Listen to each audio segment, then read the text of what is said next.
Waziri wa utamaduni na utalii wa Somalia Daud Awais Jama amesema kwamba kitendo cha Israel kuitambua serikali ya Somaliland mnamo Desemba 26 kama taifa huru inawakilisha kikwazo kikubwa kwa mapambano ya Mogadishu dhidi ya mashirika ya kigaidi kama Al-Shabaab na Daesh. Kuwepo kwa Israel kutatumiwa na makundi ya kigaidi kupanua operesheni zao katika eneo hilo. Watakuwa na kisingizio cha kueneza itikadi zao katika eneo hilo, alisema.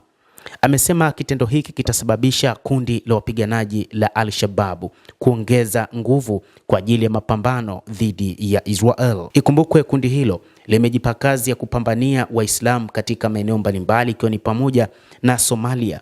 Na sasa kitendo cha serikali ya Israel kuitambua Somaliland kutasababisha kundi hilo kuingia vitani zaidi na kusababisha amani kutoweka katika eneo hilo.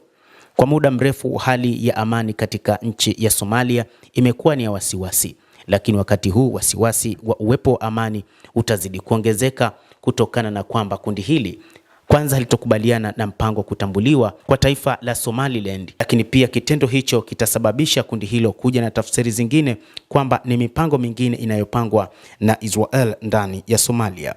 Hilo ni jambo jingine ambalo pia linahatarisha usalama wa dunia na uthabiti wa kikanda, kwa sababu tumekuwa katika hatua ya mwisho ya kukabiliana na changamoto za makundi ya kigaidi ikiwa ni pamoja na Al-Shabaab na ICC, aliongeza akitumia neno jingine la Daesh. Jamaa aliongeza akisema kwamba tumekuwa tukiweka rasilimali zetu zote na muda wetu wote katika kuhakikisha kwamba tunakamilisha mipango ya kuondoa ugaidi katika maeneo mbalimbali ndani ya Somalia. Lakini kitendo cha Israel kuitambua eneo la Somaliland kunaleta changamoto nyingine ambayo huenda wakati huu kundi la wapiganaji la Daesh pamoja na Al-Shabaab yakaingia kwa mara nyingine tena katika eneo hili, jambo ambalo litasababisha hali ya usalama kuwa ngumu zaidi.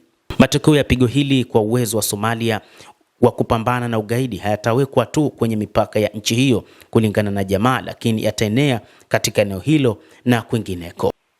Amesema hili linaweza kualika vikundi vingine vya kigaidi vya nje katika eneo hili, kwa sababu watachukua fursa ya mgogoro huu na watahakikisha kwamba wanachukua maeneo yote ambayo yameshindwa hapo awali. Waziri huyo alisema wakazi wa Mogadishu wamepeperusha bendera ya Somalia na Palestina katika maandamano ya kulaani kuitambua Israel kwa Somaliland.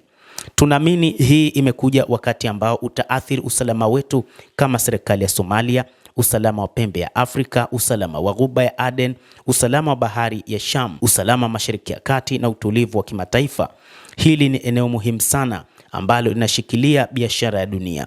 Waziri huyu alisisitiza kwamba kutambuliwa kwa Israel na uwepo mkubwa katika eneo hilo kunasababisha changamoto zaidi na kuweka mafuta zaidi katika changamoto zinazoendelea zilizopo katika eneo hilo haswa nchini Somalia. Aliongeza na kusema kwamba na kwa wakati huu sio tu kwa Somalia, lakini itakuwa changamoto ambayo itaenea kama moto katika eneo lote na ulimwenguni kote. Tuliambia Arab News kwamba Israel ina malengo mengine ya kimkakati ya kuitambua Somaliland, ikiwa ni pamoja na kulazimisha makazi mapya ya Wapalestina wanaoishi katika ukanda wa Gaza. Mtazamaji, endelea kutufuatilia, lakini ni kusihi usisahau kulike, usisahau kucomment, kadhalika na kusubscribe channel yetu hii ili upate habari hizi kwa mapana hapa The World News.